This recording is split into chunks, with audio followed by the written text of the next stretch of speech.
Muy apreciados amigos televidentes, estamos iniciando en este preciso instante el programa Lecciones de la Biblia a través del canal Nuevo Tiempo. Sean todos ustedes muy bienvenidos, especialmente quienes están por primera vez sintonizando nuestro canal y especialmente nuestro programa Lecciones de la Biblia. Un momento oportuno para que podamos abrir la palabra de nuestro Dios y podamos ver qué es lo que Él nos va a decir, especialmente a través de la experiencia de un gran patriarca como fue Job. Bueno, sean ustedes entonces bienvenidos a Lecciones de la Biblia.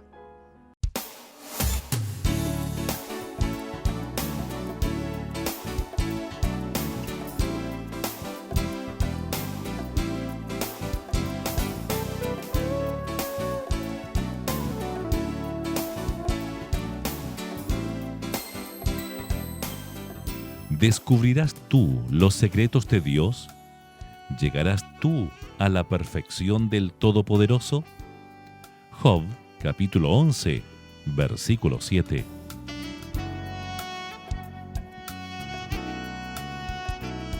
Bueno, ya nos encontramos acá en nuestro estudio de Nuevo Tiempo Chile, junto a nuestros queridos invitados. Está con nosotros el pastor Daniel Recuenco, pastor de la Iglesia Adventista, de vasta trayectoria ya acá en nuestro país, de origen peruano. Y también tenemos a nuestro querido amigo, profesor de matemática, Enoc Sandoval Ormeño. Gracias también por estar con nosotros y poder participar de esta conversación, queridos amigos, donde ustedes ocupan un rol muy importante, porque en la medida que ustedes también están con nosotros participando de esta conversación, todos juntos sacaremos conclusiones que indudablemente van a hacer un aporte para nuestra vida personal, especialmente en el ámbito espiritual. Y para que esto sea así, vamos a pedirle al pastor Daniel que nos guíe en oración, de tal manera que el Espíritu Santo pueda trabajar profundamente en nuestras mentes y corazones. Oremos, amigos. Querido Padre, te damos gracias por darnos este momento tan especial para estudiar tu palabra junto a nuestros amigos televidentes. Queremos que tú nos asistas con tu sabiduría de lo alto y que podamos entender, Señor, lo que quieres decirnos en esta hora. Bendice también a nuestros amigos que están escuchando y que lo que tú quieras decirle hoy pueda llenar sus corazones. En el nombre de Jesús lo pedimos. Amén. Amén. Bueno, semana a semana, Daniel, Enoc, hemos ido avanzando en esta, yo diría, solemne temática, muy trascendente, ya que tiene que ver con una experiencia tan real, tan sensible como es el sufrimiento humano, que no respeta condición, no respeta edad, no respeta circunstancia. Son situaciones que podemos vivir de manera inesperada también o indeseada. Sin embargo, creo que el libro de Job trae para nosotros un aliciente importante, valioso, porque tal como decías, Daniel, en algún programa anterior, Dios está especialmente con nosotros en el momento en que más lo necesitamos. Y creo que de eso no tenemos duda. Sin embargo, en el caso puntual de Job, tuvo la oportunidad de ser visitado por sus amigos que fueron sinceramente a ayudarlo, por lo menos lo creemos así. Sí. Sin embargo, con estrategias, con puntos de vista tristemente equivocados. Vamos a partir por ti, Enoc. ¿Cómo ves esto? Porque muchas veces cuando estamos pasando por circunstancias difíciles, lo que más queremos es que alguien se acerque y nos dé esa palabra de ánimo que justo estamos necesitando. Pero a veces suele suceder que la persona con muy buena intención puede decir aquello que precisamente nos va a traer más daño que beneficio. Bueno, en verdad, en las circunstancias que uno vive y que otras personas también viven, podemos tener situaciones muy complicadas y muy difíciles que pueden ser de toda índole, ¿no? Ya sea física, emocional, puede ser también cierto del ámbito familiar. Cualquiera sea la circunstancia, siempre nosotros vamos a esperar o vamos a tener alguna oportunidad que alguien nos anime, que alguien nos ayude, que alguien nos apoye y que alguien también nos pueda orientar, porque en los momentos difíciles como que se nubla todo. Claro. Y ¿Ya? es un legítimo deseo, de paso. Claro, como que se nubla todo y uno no ve aparentemente una salida. Y en esas circunstancias hay personas que en forma muy positiva, con la mejor intención, ¿cierto? Se acercan a uno para poder hablarle, para poder expresarle solidaridad o alguna mirada un poquito distinta, o sencillamente expresarle apoyo frente a lo que está sucediendo. Pero a veces ese apoyo, esa mirada que tiene la persona puede no estar vinculada con la situación que uno está viviendo, ¿ya? Porque lo hace desde su perspectiva, desde su mirada, desde su contexto. Y no solamente esa mirada o ese contexto Coincide con el con lo que uno está viviendo, ¿ya? Interesante, ya estamos viendo un punto de vista que en algún momento tocamos así superficialmente la vez anterior, pero que es importante partir con este concepto, Daniel, porque Enoc lo dice claramente. Podemos tener la mejor intención, pero equivocar el contexto. Y aunque lo que estamos diciendo sea una gran verdad, como le pasó a Elifaz, ¿cierto? El primer personaje que estuvimos analizando, sin embargo, él no entendió que efectivamente aquellas verdades no calzaban con la necesidad que en este caso Job estaba teniendo. Pero ahora encontramos que llega otro amigo, Bildad. Otro buen amigo. Otro buen amigo. Yo no sé cómo catalogarlo en realidad, pero es alguien que viene con una actitud mucho más severa que el anterior. Claro, Bildad viene ahora a hablar de algunas cosas bien interesantes, ¿no? En el capítulo 8, versículo 4, encontramos alguna declaración que él utiliza para referirse a Job y a su sufrimiento. Dice, si tus hijos pecaron contra él, él los echó en el lugar de su pecado. Ahora toca a sus hijos. Esto es doloroso, ¿eh? Porque Job ya está sufriendo la agonía de un duelo que se está extendiendo por mucho tiempo. Ya pasó Elifaz, ya le hizo ver su pecado, sus problemas, sus dificultades, y ahora viene Bildad y toca el tema más sensible quizá en el momento que está viviendo Job, que es sus hijos. Mira, el texto que tú acabas de mencionar es la nueva versión internacional, me permito leerlo. Sí, sí. Dice, si tus hijos pecaron contra Dios, Él les dio lo que este pecado merecía. O sea, realmente Condenatorio, es totalmente condenatorio, drástico, no da lugar a ningún grado de misericordia. Es posible llegar a un nivel de falta de comprensión en relación al dolor humano que podamos llegar a tener este tipo de declaraciones no tan duras, tan faltas de sensibilidad respecto del dolor ajeno? Claro, es posible cuando nos colocamos en la perspectiva superior, cuando nosotros miramos al otro, ¿cierto? Con un nivel más inferior. Y yo desde mi perspectiva... Yo te estoy aconsejando. Claro, yo te estoy aconsejando y yo tengo la razón, ¿ya?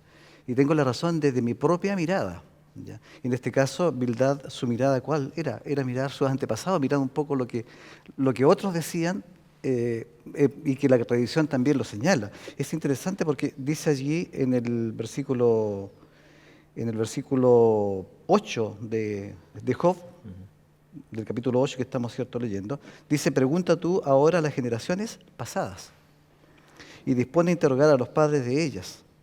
Es interesante porque... O sea, él refuerza su argumento con la tradición. Con la tradición. Entonces dice, miremos hacia el pasado a ver si encontramos, ¿cierto?, alguna respuesta o alguna mirada que pudiera explicar esta situación que él está viviendo. Y para que veas que yo te estoy diciendo lo correcto, de acuerdo al planteamiento de él. Claro, porque si nosotros miramos un poco es la tradición, ¿cierto? Generalmente, si nosotros nos dejamos guiar por la tradición, creemos que esta tiene una verdad, ¿ya? Y esa verdad, si ha sido validada a través del tiempo, podría reafirmarse, y al reafirmarse constituye nuevas verdades, ¿ya? Que va a originar, obviamente, en aquel que está aconsejando, en este caso, ¿cierto?, Bildad, y con la mirada una mirada más bien, ¿cierto?, de superioridad, lo veo de esta forma, ¿cierto?, a Job, lo digo de esta forma, ¿cierto?, lo ve, pobre Job, ¿cierto?, está sufriendo por su propio pecado o por su culpa, ¿ya? Exacto. Y fíjate que esto se respalda muy bien en lo que estás diciendo, porque en gran medida él dice, yo de alguna manera he sido inspirado, digámoslo de esta manera, Dios me está mostrando que tú estás en esta condición, porque finalmente tanto Elifaz como Bildad en este caso, y posteriormente va a venir Sofar, son amigos que se sienten defensores del carácter de Dios. Sí. ¿No? O sea, ellos de alguna manera se sienten representantes de Dios. ¿Es bueno eso? ¿Es malo? ¿Hasta qué punto lo podemos hacer? ¿Necesita Dios una defensa, Daniel? Es muy arriesgado lo que ellos hacen. Yo diría atrevido, ¿no? porque ellos se están colocando en una posición, como tú lo dices, Juvenal, en una posición divina. Ellos están arrobando el derecho de ser la voz de Dios. Es una atribución que Es no una les atribución corresponde. que no tienen, claro. Por otro lado, también tenemos que ver, como lo mencionamos en estudios pasados, que ellos son hijos de su tiempo. Elifaz, Bildad, Zofar, son parte de una cultura que, de acuerdo a los teólogos o los estudiosos, estaría enmarcada la historia de Job en Arabia Saudita. Y allí había una ley, había una comprensión de la ley que era la ley de la compensación. Es decir, tú lo que estás haciendo, o lo pagas tú o lo van a pagar tus hijos. Acuérdense que Pero lo vas a pagar. Pero lo vas a pagar. Acuérdense que esta ley se mantiene todavía, o esta tradición, como decía Enoch, se va a mantener hasta en los días de Jesús. Cuando Jesús sana al ciego, ¿se acuerdan de nacimiento? Sí. Los fariseos dicen, pero ¿por qué? Si tú estabas ciego.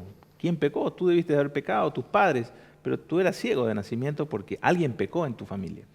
Entonces, de alguna u otra manera son comprensiones de Dios equivocadas, erradas. Ahora, no podemos juzgar las intenciones de Bildad, como lo hablamos la vez pasada. De repente, en su mejor intención, él está queriendo aclarar el problema de Job, pero se está dejando llevar por el peso de una tradición o de una mala teología equivocada, y que en lugar de ayudar, está hundiendo a Job en mayor pena, en mayor dolor. Ahora, tú hablas de hundir a Job, y esto indudablemente tiene sentido, queridos amigos, y de hecho estamos estudiando este libro para ver cuán importante es la aplicación para nosotros en la actualidad. De hecho, cuando Moisés escribió el Génesis juntamente con el libro de Job, claramente hay una escritora cristiana llamada Elena de White que dice que esto iba a tener una trascendencia especialmente hasta el fin de los tiempos. Por algo estamos en este momento hablando acerca de esta temática, de alguna manera estamos cumpliendo parte de una profecía al aludir a este libro de tanta importancia y de tanta profundidad. Pero, ¿qué quiero decir con esto? Si esto lo llevamos al terreno actual, cada uno formamos parte de la iglesia, pero también hay una iglesia local, hay realidades, hay relacionamientos, hay personas que no temen decir, entre comillas, una verdad. Incluso argumentan, yo soy franco, lo digo con total naturalidad, el pecado hay que decirlo por su nombre.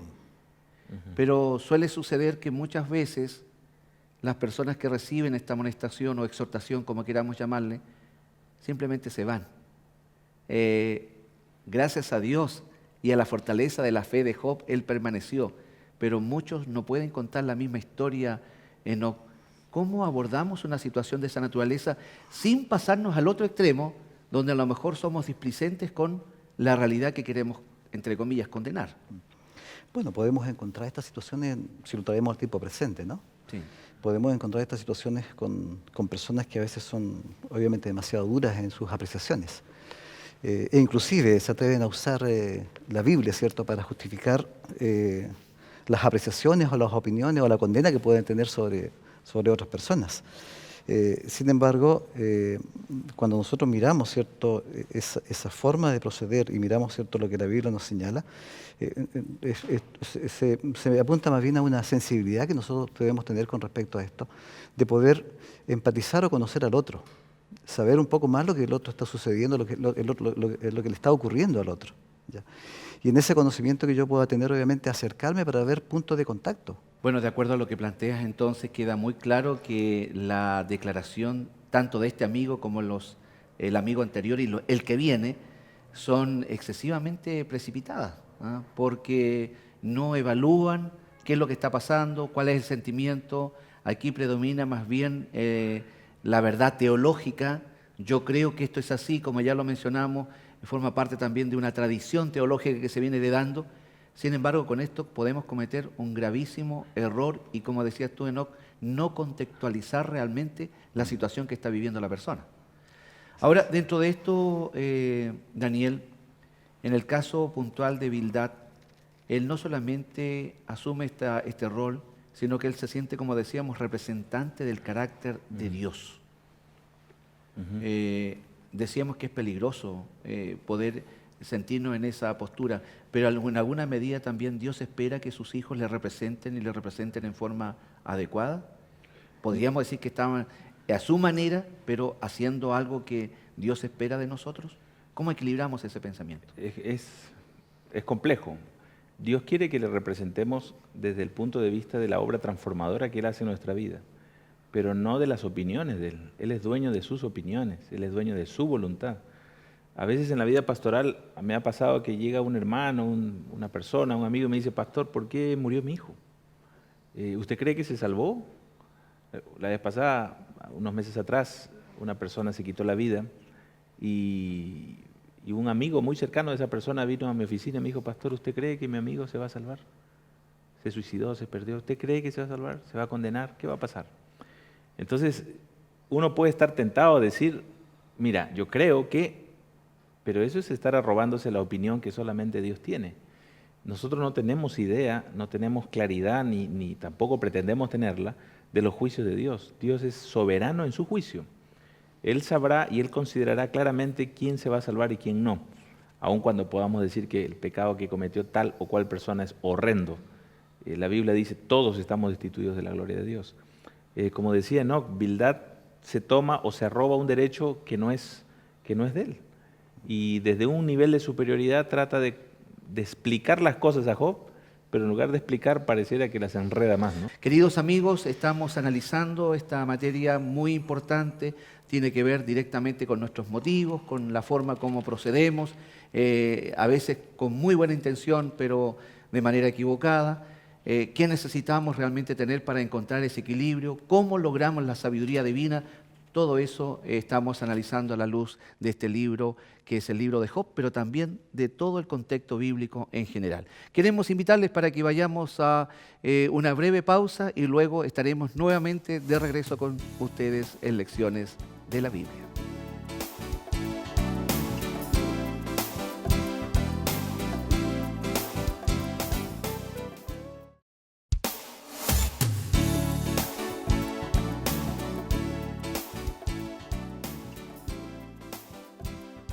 Queridos amigos, ya estamos nuevamente de regreso junto a ustedes. Saludamos a todos quienes nos están acompañando en esta oportunidad, especialmente dentro del contexto de esta temática tan relevante, de tanto significado para cualquiera de nosotros, donde quiera que estemos. ¿Está pasando usted por un momento difícil, un momento complicado, de cualquier índole que sea?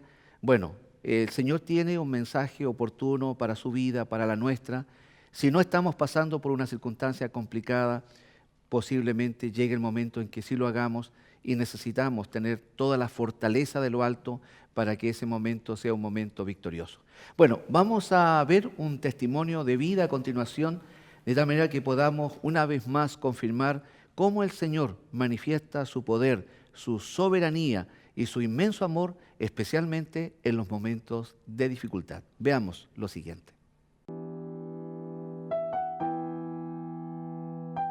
Tengo 4 hijos y de mis 4 hijos tengo un hijo que se llama Matías, que tiene 7 años y con él vivimos una experiencia muy triste, algo que nosotros no esperábamos. Le entró una bacteria de las más malas, tuvo una entrada cutánea y eso desencadenó en enfermedades terrible, que le diera un derrame pleural, ya tuvo una neumonía, tuvo una trombosis en la parte izquierda, tuvo un paro cardiorrespiratorio, un derrame en el pericardio del corazón que terminó en una cirugía a su corazón, una falla multisistémica, una falla renal, falla hepática, falla pulmonar y un paro cardiorrespiratorio. Todas estas cosas desencadenaron que Matías estuviese grave, con riesgo vital, en la UCI de Rancagua. Fueron etapas muy malas en las que nosotros nos ayudamos, digamos, a través de la oración, de como cristianos, en mantener la fe. Tuvimos todo el tiempo en una cadena de oración constante con los hermanos de la iglesia, porque los doctores a nosotros nos decían que él no tenía posibilidades de vida, que él había llegado en tan malas condiciones que quizás si hubiese llegado unos días antes hubiese podido sanarse, evolucionar bien, pero no tenía pronósticos buenos. Un día se nos llama para contarnos, para decirnos que nos acercáramos al hospital porque él estaba tan mal que los doctores no le daban más de horas de vida.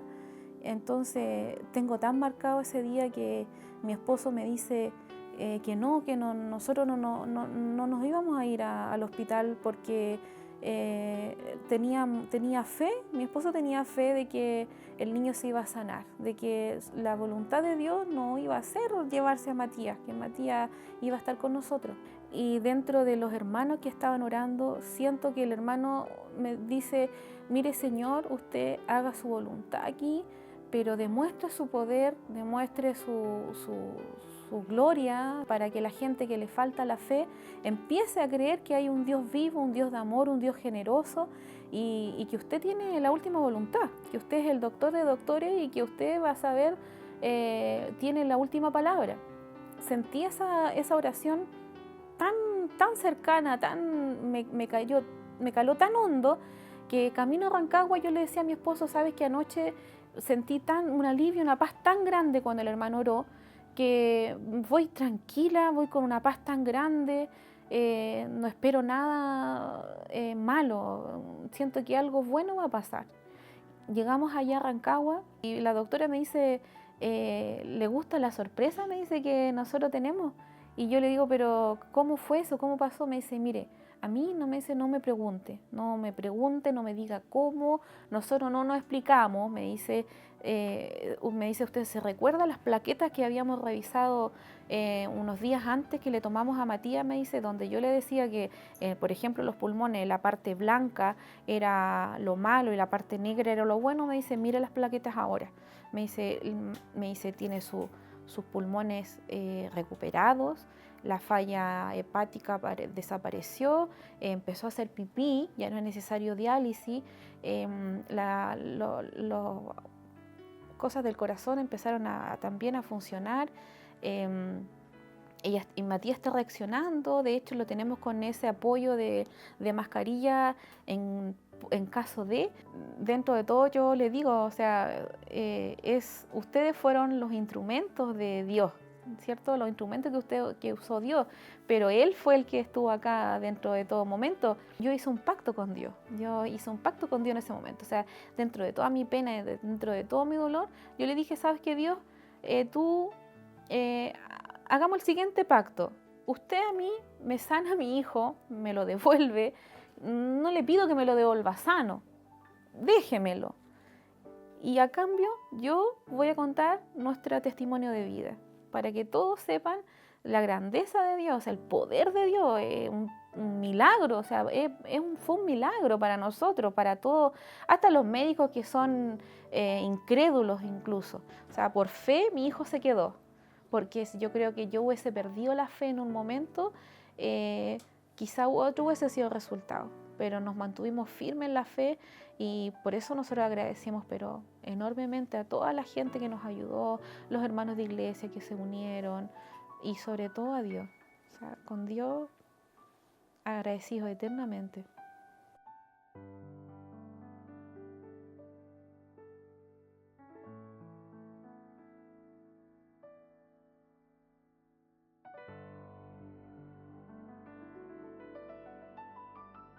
Bueno, ahí estábamos palpando muy de cerca a través de este testimonio de vida lo que sucede cuando enfrentamos momentos complicados, momentos difíciles, pero no debemos olvidar, amigos, la soberanía de Dios y su amor maravilloso están siempre presentes en la vida, especialmente de sus hijos que confían en Él, aun y cuando estén pasando por momentos de dificultad. Por lo tanto, lo que Dios espera es que nunca desconfiemos de Él, nuestra fe esté aferrada en sus maravillosas promesas. Bueno, después de esto que hemos visto, Daniel, no cabe ninguna duda de que se ahonda más esta temática con todos sus aristas correspondientes, difíciles de abordar. No pretendemos agotar bajo ningún punto de vista esta temática, pero en la medida que van apareciendo estos personajes, especialmente amigos, yo no los llamaría tanto amigos, más bien conocidos, ¿cierto? No sensibilizaban tanto o empatizaban con la necesidad de quien decían ellos que era su amigo, en este caso Job. Pero aparece un tercer personaje llamado Zofar. Y aquí es interesante cómo él plantea también su punto de vista supuestamente colaborando, y es difícil entender que alguien pueda acercarse a una persona que está sufriendo, como en el caso de Job, y le diga, estás recibiendo lo que mereces. No, en realidad me equivoqué, en realidad estás recibiendo menos de lo que mereces. Deberás recibir más. ¿Qué pensamiento? O sea, ¿cómo en aras de un concepto teológico que se entiende que refleja el carácter equilibrado de Dios, alguien pueda llegar a tener una declaración de esta naturaleza o sentirse con la atribución de hacerla, Daniel? Aquí vemos dos elementos del gobierno de Dios, su justicia y su amor o su gracia, ¿no? Lo que está colocando Zofar en palestra cuando habla con Job es solamente un lado del carácter de Dios. Y la guía dice claramente, ¿no? Ver un lado del carácter de Dios es como ver un lado de la zanja, ¿no? Solamente es estar viendo una forma del carácter de Dios únicamente descartando la otra. O sea, en el fondo no es estar viendo a Dios. No, no está. Porque no es Dios al quien le está Exacto, mostrando. No es así. No está mostrando una visión integral de Dios, está hablando parceladamente del carácter de Dios. Y más aún dentro de esta postura, cuestiona la integridad de Job, porque si ustedes notan en los primeros versículos, él empieza a decir cómo realmente es pura tu doctrina, tu vida realmente era pura o no era pura. Entonces lo empieza a cuestionar para llegar a la conclusión que tú mencionabas, ¿no? Realmente tú mereces más. ¿Quién puede realmente saber lo que pasa en el corazón del otro ser humano si solamente lo puede hacer Dios? Entonces lo que hace Zofar aquí es vuelvo a reiterar lo que hablábamos en bloques anteriores, una atribución que él no le corresponde. Y recordemos que nosotros estamos llamados para ser reconciliadores de los hombres con Dios.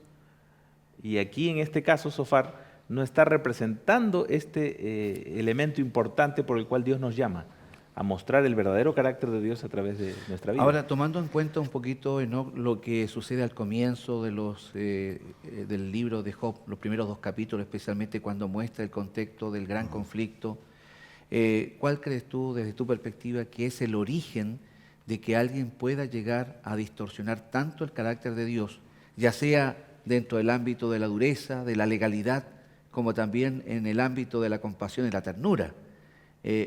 ¿Por qué sucede esto? ¿Qué hay detrás que hace que alguien crea firmemente y a conciencia, como decimos habitualmente, a pies juntillas, de que está diciendo lo que corresponde y siente que lo está haciendo de manera poco menos que un paladín de la justicia? Sí. Es interesante cuando uno lee las acusaciones de Zofar, porque el subtítulo de este capítulo de Job habla de las acusaciones de Zofar. Nos llama la atención eso. Porque cuando miramos hacia atrás, el capítulo 9 y 10, donde se generan estos diálogos, ¿cierto?, de Job con los amigos. Son los primeros diálogos, ¿cierto?, que ellos tienen entre comillas, si podemos llamar a sus amigos. Cada uno de ellos va respondiendo en función también de lo que el mismo Job va argumentando, va señalando. Entonces, de la perspectiva, y tomado, ¿cierto?, lo que dicen los primeros capítulos, Job habla sobre su condición, su propia condición. Y él en el capítulo 10, por ejemplo, dice, Job lamenta su condición y genera de alguna forma una apreciación y un recuento tal vez de su vida, sin tener la otra parte también que él podría haber sabido, ¿vale? Es decir, por qué efectivamente él estaba padeciendo esta situación bastante crítica en su vida, ¿no? Él no sabía que, si lo podemos decir de esta manera, ¿no? Él no sabía que era parte de, no sé si lo voy a decir bien, ¿no?, de un diálogo que hay, cierto, previo entre Dios y Satanás.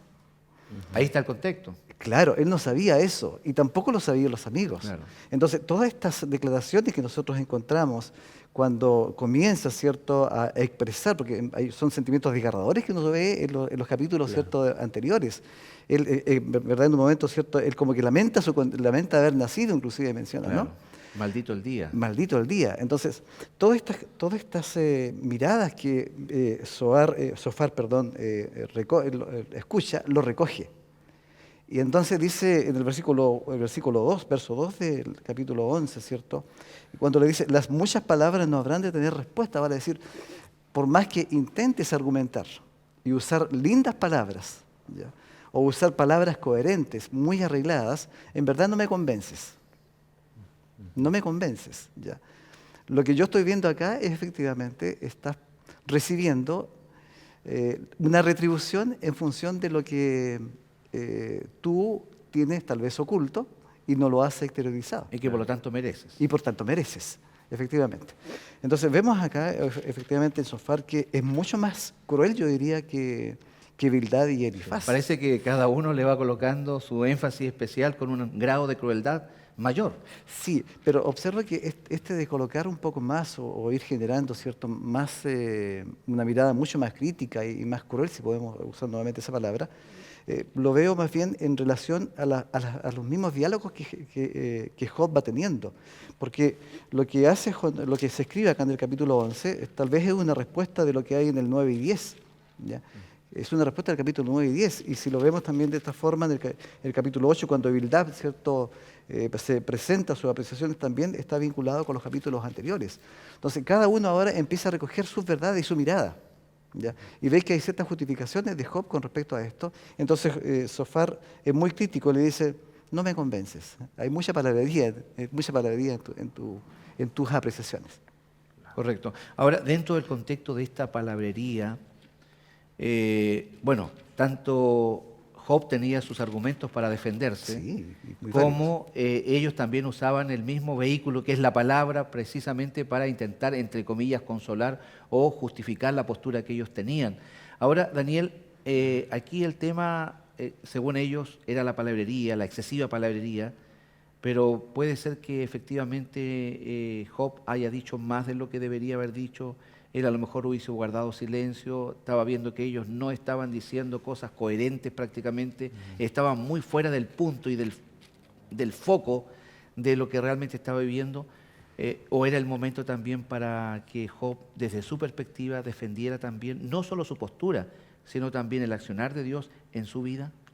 Yo encuentro a un Job humilde, y más que humilde, humillado, ¿no? Porque él llega al punto de estar en la ceniza, ¿no? La Biblia dice que se rascaba con un tiesto sus tumores, etcétera, sus llagas. Las palabras de sus amigos generan ahora llagas internas, llagas internas. Ahora, Job en ningún momento dice, bueno, realmente yo debería morir porque esto es, realmente soy malo, soy impío. No llega a tomar una conclusión tan definitiva. Sí, él en algún momento dice que es hijo de mujer, de corta vida, hasta llegó a maldecir el día de su nacimiento. Pero encuentro una actitud de él más parsimoniosa desde el punto de vista de que escucha a sus amigos, los oye, pero más siento en él una tristeza que producen estas palabras de sus amigos que lo sigue llevando a esa autoconmiseración, ¿no? Él sigue siendo una persona que se va humillando a sí misma a tal punto que en algún momento, ya lo veremos más adelante, Dios le toca hablar y le dice, para, ¿no? O sea, detente. Dios quiere humildad, no quiere humillación. Dios quiere que vayamos a Él de rodillas, es verdad, nos postremos, lo adoremos como nuestro Dios soberano, creador, pero Dios no quiere que nos autodegrademos tampoco. Aquí, O sea, Él mantiene nuestra dignidad. Él mantiene nuestra dignidad. Y aquí vemos un elemento interesante, Juvenal y Enoc, y es el hecho de que todo el libro de Job, desde el inicio, es un tema, más que el sufrimiento de Job, es el carácter de Dios. Claro, y aquí hay un tema bien interesante, y no lo dijimos al comienzo, pero en la perspectiva del libro de Job, a diferencia de otros libros, fuera de la Biblia me refiero, que tratan el tema del dolor, del sufrimiento, desde la perspectiva más bien humana, el libro de Job trata el sufrimiento de la perspectiva de Dios. O sea, cómo Dios quiere que nosotros realmente conozcamos y veamos nuestra verdadera realidad. Por eso nos plantea el tema del gran conflicto, que es un verdadero aporte, yo diría, a la comprensión de lo que efectivamente nos sucede. Ahora, esto significa, y aquí quiero llevarlo a este punto, esto significa que de repente en el afán de poder mencionar el ámbito o el área tierna de Dios, digámoslo de esta forma, compasiva de Dios, su misericordia, su amor, nos olvidemos de que realmente también es justicia y de que en algún momento el pecado, como decimos muchas veces que trae consigo pecado, ya no es ese efecto, sino que es una acción retributiva de parte de Dios hacia alguien que ya ha traspasado ciertos límites. Es interesante, Cualquiera de los dos. es interesante esa mirada, porque lo que estábamos viendo acá, ¿cierto?, es la mirada crítica que tienen sobre Job, que es una persona, como lo mencionábamos, una persona buena. Es definida de esa manera, ¿cierto?, una persona recta. Justa. Y aparentemente, ¿cierto?, lo que está ocurriendo con él es injusto, porque no sé si lo digo bien, ¿no?, pero ¿puede a una persona buena pasarle cosas malas? Sí, le pueden pasar cosas malas, si lo vemos en el caso de Job. ¿Ya?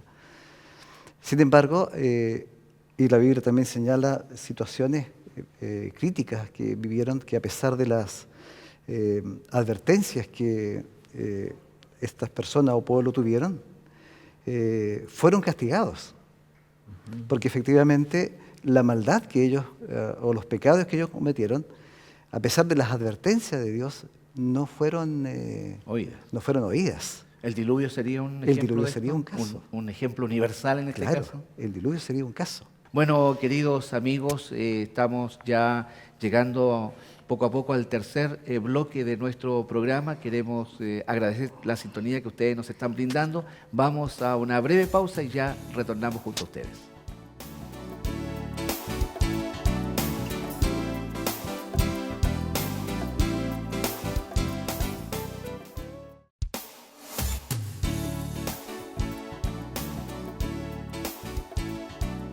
Hoy en día es fácil ver en la sociedad familias con crisis por temáticas como la depresión, el alcoholismo, el uso de drogas, las relaciones frustradas. Todas esas temáticas hacen males en nuestra sociedad.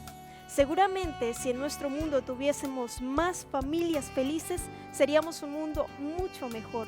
Es por eso que la Escuela Bíblica Nuevo Tiempo ha preparado para ti la revista Familia Feliz.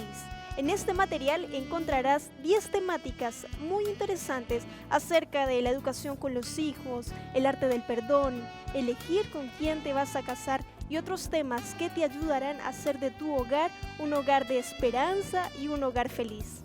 Para solicitarlo, solo debes llamarnos a los teléfonos que aparecen en pantalla o escribiéndonos a nuestro correo electrónico esperanza@nuevotiempo.org.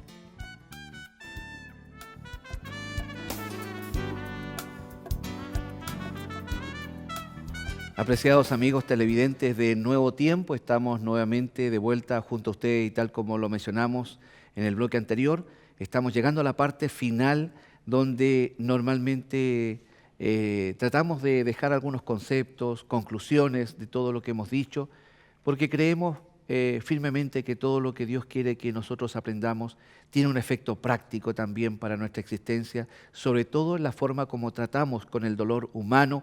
En este caso particular, en la forma como vemos el dolor ajeno, cómo nos acercamos y de qué manera espera Dios también que nosotros podamos cumplir con su voluntad misericordiosa y compasiva.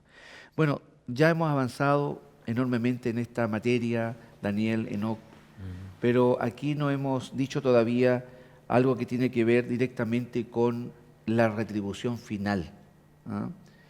A veces suele suceder que se escucha, y tal vez más seguido de lo que imaginamos, que la persona hizo lo malo y no recibió ningún tipo de retribución.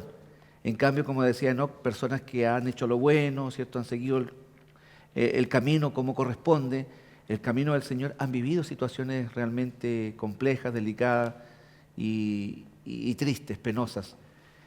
¿Qué va a pasar finalmente? ¿Qué es lo que nos garantiza la Biblia en relación con todo esto?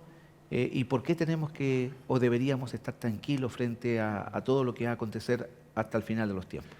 Bueno, en este asunto es bueno mencionar y subrayar el hecho de que el control de la historia la lleva el Señor, lo tiene Dios. No hay que perderse norte, El ¿no? mundo no está a la deriva, ¿no? Por más injusticias, por más violencia que veamos en el mundo, por más cosas terribles que nos hagan inclusive hasta dudar si realmente Dios existe o no, acordémonos que estamos dentro de un campo de batalla. En el campo de batalla mueren buenos y malos, caen heridos, caen muertos, caen mutilados. Es terrible decirlo, pero es un conflicto a muerte. Las fuerzas del bien con las fuerzas del mal están luchando en la última parte de la historia. Y el rugido del enemigo se siente. Y se siente y es más fuerte la guerra ahora. En la medida en que más nos acercamos al fin, el conflicto es más agudo. Ahora, la retribución viene sin duda. La retribución llega. El Señor dice que es tardo para la ira, ¿no? Pero en su momento Él va a juzgar a vivos y a muertos. Es parte del concepto de lo que nosotros le llamamos el juicio final dentro del escenario del marco de la segunda venida de Cristo.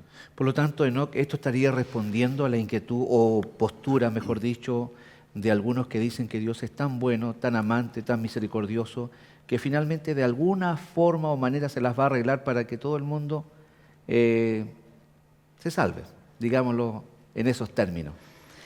Bueno, el llamado que Dios nos hace precisamente es ese, que todos procedan al arrepentimiento. De hecho en 2 de Pedro, capítulo 3, se señala esto, ¿no? No tendría lógica ese llamado si no hubiera una retribución final. Claro. En 2 de Pedro, capítulo 3, versículo 5, se señala, ¿no?, que hay gente que ignora voluntariamente todas estas cosas, ¿ya? Pero que sin embargo esa ignorancia no va a pasar por alto. No va a pasar por alto. Y el Señor, ¿cierto?, cuando Él regrese, dice que dará la recompensa a aquellos que efectivamente escucharon su voz, y aquellos que no la escucharon, va a generarse obviamente la retribución de parte del Señor. Y quiero volver un poquito a lo que mencionábamos antes sobre Nínive, ¿ya? Este era un pueblo que estaba condenado. Y el Señor envió, ¿cierto?, un instrumento, envió un profeta para poder hacer volver y replantear su condición. Y la oportunidad que el Señor le da, ¿cierto?, que de alguna forma también representa a esta generación. Porque dice, y lo recuerdo cuando lo comentábamos en el bloque anterior, ¿cierto? Ellos dicen que no discernían ni derecha, nada, izquierda. Hay una confusión completa, lo vinculo con nuestra condición actual. A lo malo se le llama bueno y a lo bueno claro, malo. lo vinculo con nuestra condición actual. Entonces, el Señor también, ¿cierto?, en su misericordia, está enviando representantes, o tiene sus representantes, ya sea, ¿cierto?, una iglesia, que está predicando o que está mostrando esta verdad y este deseo del Señor de que todos procedan al arrepentimiento.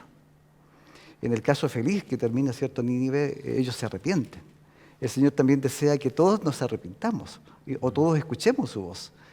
Y en ese escuchar su voz, obviamente, tengamos una respuesta positiva a ese llamado que Él nos hace. Ahora, ¿qué será más difícil de resolver? ¿Una situación de pecado abierto, recalcitrante, ¿cierto?, de tal manera que ya no queda otra alternativa, que tiene que venir la justicia retributiva de Dios? ¿O una postura como los amigos, entre comillas, de Job, que ellos manifestaban toda una teología, pero equivocada? Aparentemente mejores que aquellos que estaban ellos mismos condenando. ¿No será tal vez esa condición tan mala como la otra? Y para lo cual, o frente a lo cual, tenemos que también tener cuidado de no caer en aquello, porque perfectamente es factible que así lo hagamos. Eso me trae a la mente una frase que decía Gandhi, el gran líder de la India. Él decía, el peor enemigo del cristianismo son los cristianos. Por decirlo de una forma, él quería mostrar la inconsecuencia de la religión cristiana, ¿no?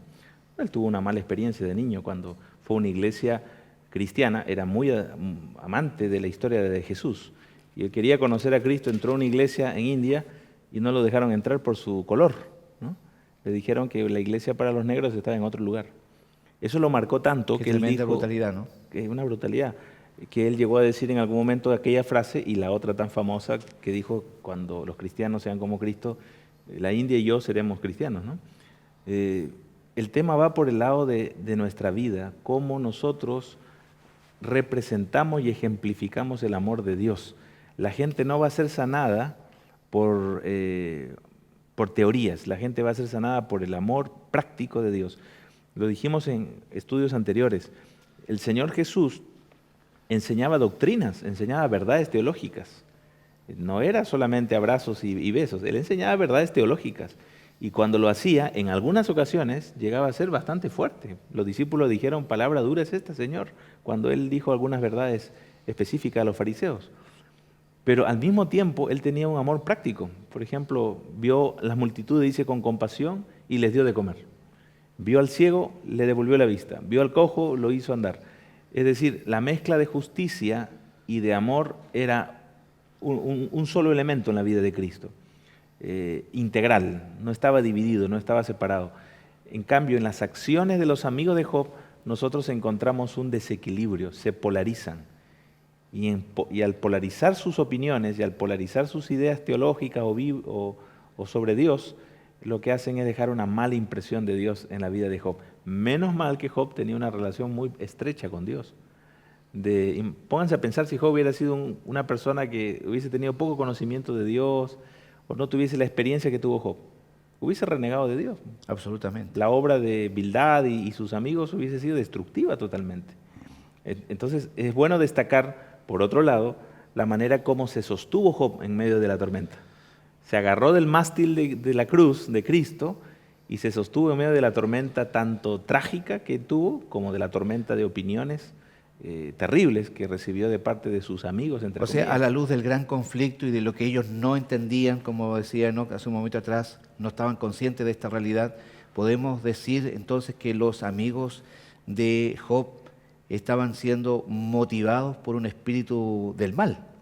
El enemigo estaba trabajando astutamente y puede utilizar la figura de personas muy dignas del punto de vista cristiano, bíblico, teológico tal vez, pero no ser efectivamente los instrumentos que Dios espera para poder traer consolación, ánimo, salvación a las almas. ¿Crees tú, Enoch, que podría haber estado ellos sin saberlo, siendo instrumentos del enemigo, y eso podría también ocurrirnos a nosotros? Es posible, y es una lección para nosotros, porque puede ser que en algún momento... Una advertencia. Es una advertencia para nosotros, efectivamente, es una advertencia para nosotros. Y aquí quiero usar lo que dice en 2 de San Pedro, el capítulo 3, versículo 14. Dice, por eso, amados, estando en espera de estas cosas, dice, procurad con diligencia ser hallados por Él sin mancha e irreprochable, y en paz. Interesante esta idea, porque cuando dice, cierto, procura con diligencia, significa que hay de alguna forma una preparación mía. No puedo ser descuidado en lo que hago, no puedo ser descuidado en lo que digo. Por tanto, significa eso una vinculación con Dios. Significa también, ¿cierto?, una relación más permanente con Él, a fin de conocerle y poder distinguir de qué lado estoy. ¿De qué lado estoy? Sabemos, sí, y eso lo señala, ¿cierto?, la Sagrada Escritura, mientras más cerca estamos del Señor, más le conocemos y menos posibilidades tenemos de errar. Pero no podemos por eso tampoco, ¿cierto?, colocarnos en una actitud como la que tenían ellos, porque lo que tenían los amigos. Porque aparentemente por lo que uno observa y lo que uno lee, ¿cierto?, y analiza los discursos de ellos, en verdad de Dios el conocimiento de Dios no era mucho lo que ellos tenían. Porque Elifaz, ¿cierto?, lo basaba o si lo era más bien teológico. Claro. Porque, ¿cierto?, Bildad estaba basado en la tradición, Zohar en el legalismo, basada, ¿cierto?, sus apreciaciones. Y Elifaz en la experiencia, es decir, cada uno, ¿cierto?, daba su mirada y su apreciación de acuerdo a su cosmovisión, si podemos llamarlo de esta forma. Claro, tenía su propio énfasis. Sus propios énfasis, pero alejado de la comprensión, o posiblemente la comprensión que ellos tenían de Dios era una comprensión limitada. ¿Por qué razón no es bueno que pensemos de esta manera y sí demos pie a que hay cosas que no las vamos a poder comprender en su totalidad, ya sea por experiencia personal o por la experiencia de otros? Porque de lo contrario también hay situaciones que podrían afectarnos directamente. ¿Cómo lo ves tú, Daniel? ¿Cómo Dios limita a veces el conocimiento precisamente para que nosotros podamos no vernos afectados? ¿Crees tú que es así? Es posible que, sin duda, nuestra mente tiene enormes limitaciones y entender la mente de Dios es algo imposible. No podemos escrutar la mente de Dios ni sus designios. A lo más podemos acercarnos a su voluntad de acuerdo como Él se ha manifestado a través de la historia. Por lo tanto, siempre van a haber misterios. Siempre van a haber elementos. Eso es parte de... Claro, van a haber elementos que no los vamos a entender aquí. El mismo misterio de la encarnación de Cristo, Pablo lo envuelve dentro de una nebulosa llamada el misterio de la piedad, ¿no? Cómo Dios se hizo carne, ¿no?, y habitó entre nosotros. Y hay elementos de la voluntad de Dios que sin duda no vamos a entender en detalle porque desde nuestra perspectiva ya viene dañada nuestro cristal. Ya nacemos en pecado, nuestra visión va a ser siempre comprometida con el pecado para tratar de entender algo tan puro y santo como es Dios. Estamos llegando al final de nuestro programa. Es el momento oportuno para que nosotros podamos, amigos, sacar una conclusión final.